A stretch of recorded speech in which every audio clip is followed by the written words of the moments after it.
Nothing, dear? It looks like you're reshooting Alice Cooper's Monster Dog video. Me? No, never. Why would you do that? Garbage horror movie thingy, Monster Dog review. I wanted to help with that. You just handed me all those hats. They're not supposed to know that. Would you please forget that? It's a secret. Can I go now? I guess so.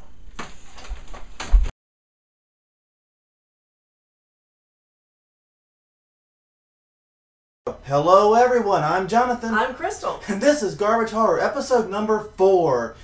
And we're back with someone that we've had a long relationship with, Yes, you might say. and a promise that we're keeping to our viewers. Unfortunately. This is Monster Dog, an Alice Cooper horror movie from the 1980s. And How can you go wrong with Alice Cooper in a horror movie? there are apparently a lot of ways you can actually do that.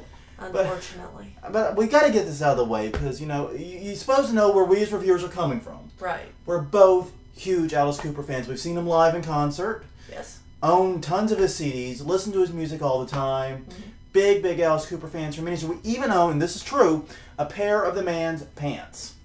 This is actually, no lie, a pair of Alice Cooper's pants signed on the butt.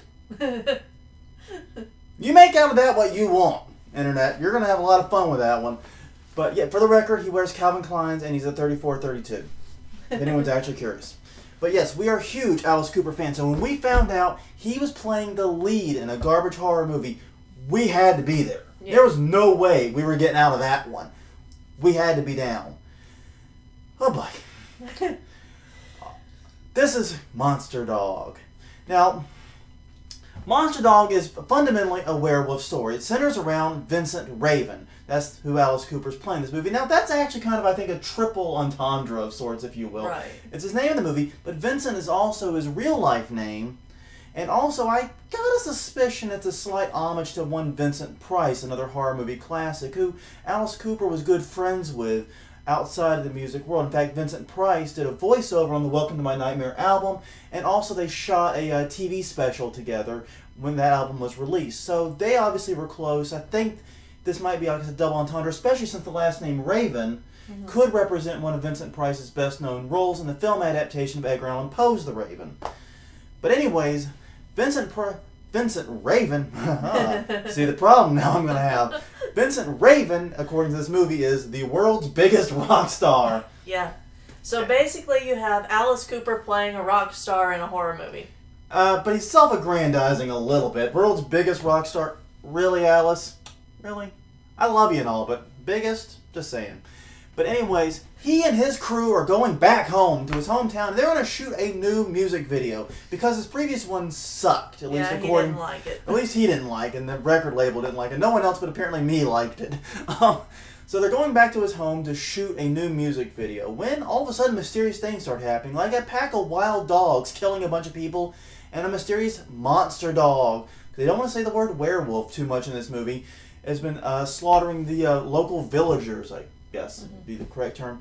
And through the course of all this drama, we learn that Vincent has a bit of a past here, specifically that his father was killed as a werewolf, and now all the villagers suspect him of being one as well. It's high drama for the werewolf crowd, and that's really your synopsis. Yeah, that's it. So who the hell was in this thing? Well, other than Vincent, obviously. We've covered Vincent. Yeah. He's Alice Cooper with a different name, fundamentally. Yeah. There was Sandra, who plays his love interest. Indeed. There was Angela, who is actually the most coherent one in the group and realizes that something's not right. Yeah, she's kind of the group mystic, I think you would say. She gets visions and dreams and stuff. She's kind of that person. There is Mary Lou, who's barely there.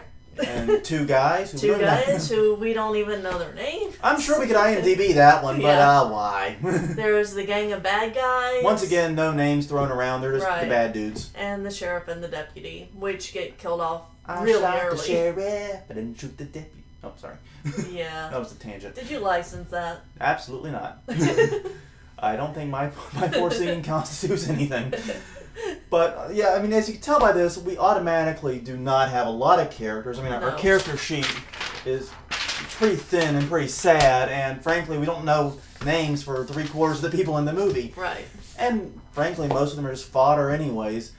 So what's really the point of getting to know them? But I guess that's part of the problem I have with this movie is, once again, like we talked about last week with Rabid Grannies, a lot of exposition on the front end, a lot of talking, a lot of people jibber-jabbering on, not that much going on. A little bit more going on than Rabid Grannies, but still a very poorly paced movie throughout. Well, it's because you'll start running, and then it stops. Yeah. And then you'll run again, and then it stops. It's like drag, drag, drag, drag. A lot of stuff happened really fast. Stop, drag, drag, drag, drag. And it leaves you confused and dazed a lot of times when something happens. It can be very, very strange. But, I mean, what's very interesting about this film is that even though it stars Alice Cooper and pretty much a largely Caucasian cast, largely American Caucasian cast, it's a Spanish language film. Yeah. I can't really get over that. I mean, the idea of Alice Cooper speaking a whole movie in Spanish is weird enough, but I'm a little bit more cheesed off that he didn't come back to do his English dub. Instead, it was this guy who did it. I have no idea who it actually was. I'm IMDbing that when I get ready to do the editing, but it's this guy. Right here. He did Alice Cooper's voice for the English language dub outside of the songs. Alice Cooper did sing the songs in it, but... So yeah, it's a Spanish language film dubbed in English. I guess the dubbing is...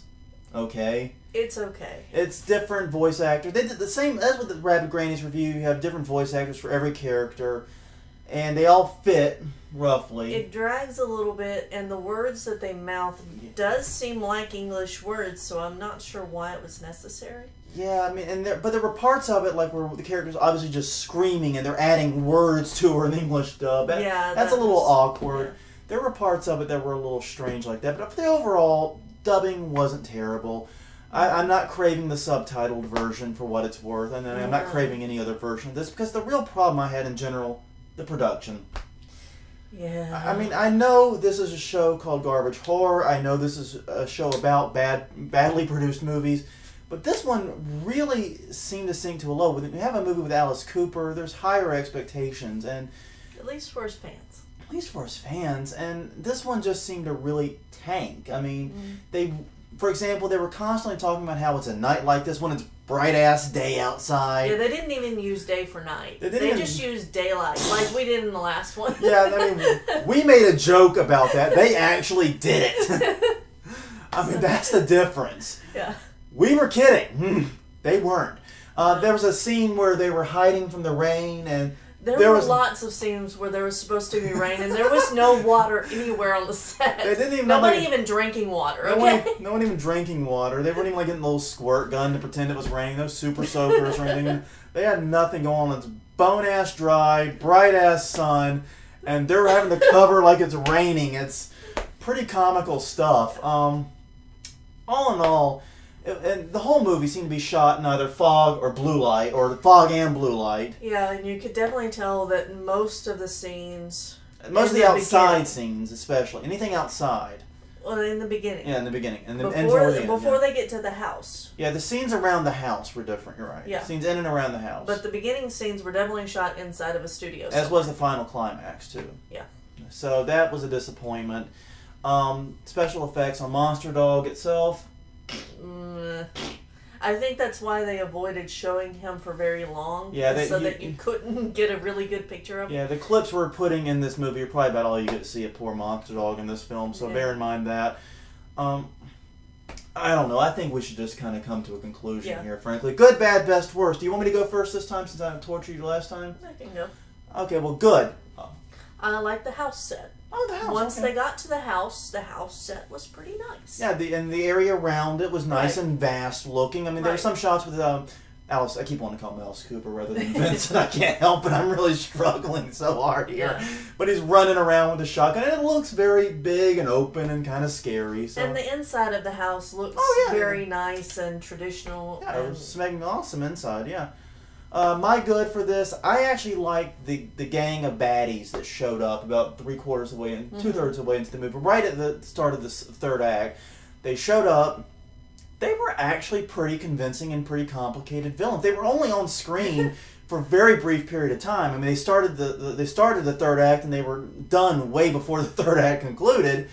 But the time they were on screen, you got a feeling these were guys who genuinely believed in what they were doing. They were not evil for the sake of being evil, but yet they were disastrously evil human beings. So that was kind of cool. I like that little bit there. The bad. The incongruities. Ooh. And there are a lot of them. That's going to be difficult. I couldn't pick one. One of them would be the rain. The other one would be the day when it's supposed to be night. Yeah. One of the big ones for me is the problem with the storyline. Yeah. The storyline itself really does struggle from... Yeah. It's impossible for it to build up any kind of suspense. Yeah. And actually, I'm going to go with you. That's my bad on this one, is the actual storyline itself. The movie, within the first literally the 15-minute mark in the movie, they show Vince and the Monster Dog. Right. The same time, separate places. So if you have two brain cells to click together, you know he's not the Monster Dog. Well, right after that, there's another scene with him and Sandra and the Monster Dog all together. And they make a big deal about this. I'm not spoiling anything. They make a huge deal about this. This is within the first 20 minutes of the movie. This is not spoiler alert material here. No. We'll have a big thing here for spoiler alerts, I'm sure, if we ever do any. Yeah. But the bottom line is, so you know he's not the Monster Dog. Right. You know that. They make a big deal about it, yet they still center most of the movie on the tension of, is he or isn't he? Well, no, he's not. Yeah. That's stupid. Okay. Your best. The best. For me, I'm a sucker. I'm going to run with it. The two music videos. This movie featured two music videos by Alice Cooper, two songs, two music videos. One is Identity Crisis and the other is Me in the Mirror. Identity Crisis is a great song overall. Maybe it's not an Alice Cooper classic, maybe it's not School's Out, maybe it's not Desperado, Only Women Bleed, maybe it's not anything like that, but it's a solid Alice Cooper song and a good, fun music video to go with it. And if you missed it in the beginning, don't worry, they replay the whole thing at the end. Your best. I'm actually going to go with the Mirror video specifically. Okay. The reason is because the whole point up until this point, you see Alice Cooper in regular clothes. Yeah, like Land's End catalog stuff. This is the first time. Calvin Klein stuff. This is the first time in the movie that you see him wearing something that you would expect. Yeah, he's wearing the black leather, the black leather, the slick back hair. True. And he looks like Alice Cooper. And the set that the video that they're shooting inside the movie looks like an Alice Cooper video. Yeah, you actually feel at home with that if you're an Alice Cooper fan. Okay, I guess I'm doing my worst too then. Kind of wrap it up. My worst in this, the Monster Dog himself. Oh, poor doggy. You know, they had a lot of really well-trained dogs in this movie. Whoever did the actual animal work in this movie did a pretty good job. The dogs themselves did pretty good overall, but the animatronic fake Monster Dog looked animatronic and fake, and thank God they didn't have him on screen more because I really busted out laughing every time he came on screen. And your worst. And my worst was whenever they're walking around just looking at shots, there's no dialogue, no character development, they just kind of want to show the place off. Yeah, it's kind of a means of, I guess, walking you through the entire mansion they're staying at. Right. So that's, I guess, is kind of cool. But the problem is, of course, like you said, there's nothing happening. There's nothing happening, and you get to see the same shots later in the chase scene. Yeah, there's not really much point in it. And also, why the hell were they bringing the video cameras if they were just scouting? I don't know. I bet that guy was tired of carrying it, though. This is one of those big old... This is the 80s, man. This is one of those heavy-ass cameras. He was hauling some stuff, and also it was cabled the whole time, so there's someone behind them rolling that cable. Poor bastards. Okay, out of 5 stars, what are you going to do? Where are you going with this? 2.5. Okay, look, I really wanted to like this movie. I really, really, really wanted to like this movie. Take out the Alice Cooper music videos, I'm giving it 1.5 star. Put them in there, I'm giving it a 2. I mean, the music videos are great. You should see them if you're an Alice Cooper fan, but it's not worth sitting through this whole movie for.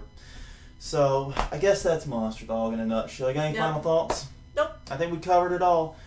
Well, on that note, I'm Jonathan. I'm Crystal. And this was Garbage Horror.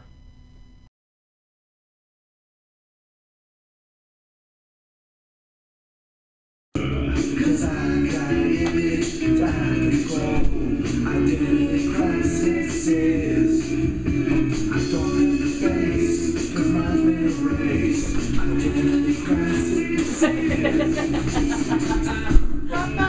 It's really hard to see this back.